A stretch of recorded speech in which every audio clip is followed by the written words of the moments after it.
Thank you, Mr. Chair. Thank you, Ranking Member Scott, and to our witnesses for being here today. Thank you so much.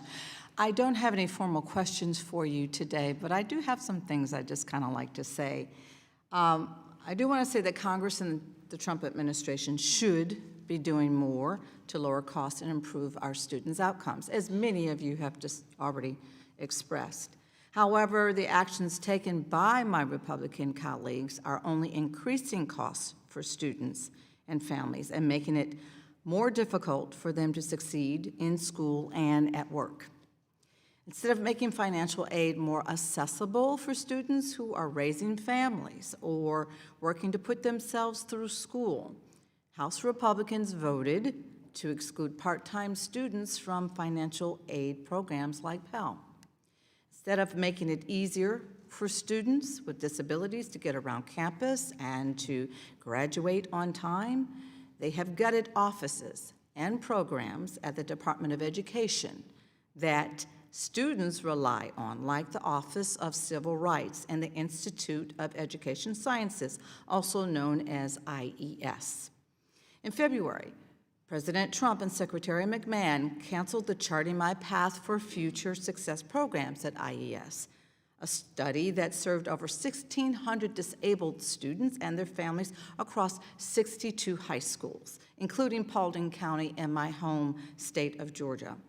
It was year-round and involved frequent small group sessions to ensure that physically disabled juniors and seniors, as well as students with dyslexia, autism, and other disabilities, and their families can meet their goals of transitioning from high school to college or the workplace and succeeding at the same level as their non-disabled peers.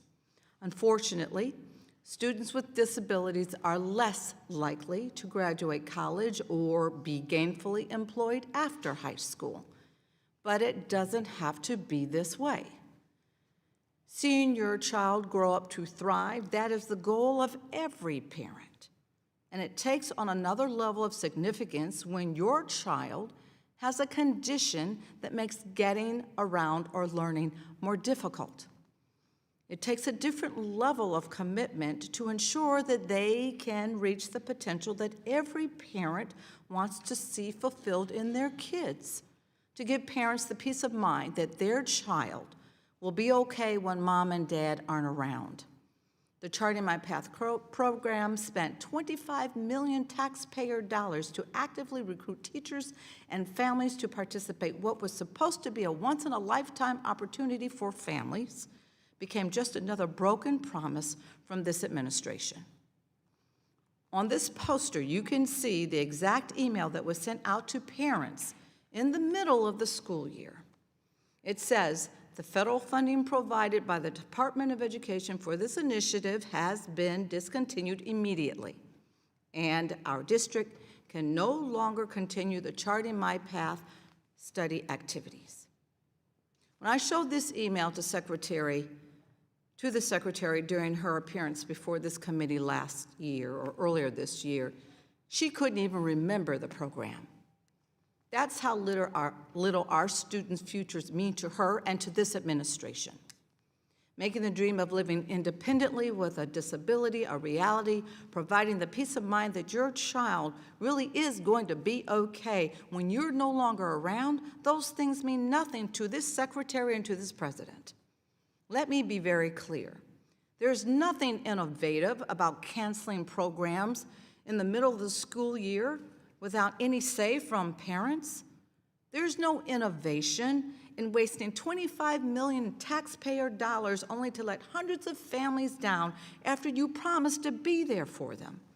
Time and time again, this administration and the Republicans in Congress ask the people to listen to what they say, but then ask them to ignore what they do. I look forward to working with any Republican colleague on real solutions, not just talking about them when it's convenient and then canceling programs that are meant to solve the very problems brought up in these hearings over and over again. And I yield. I thank you.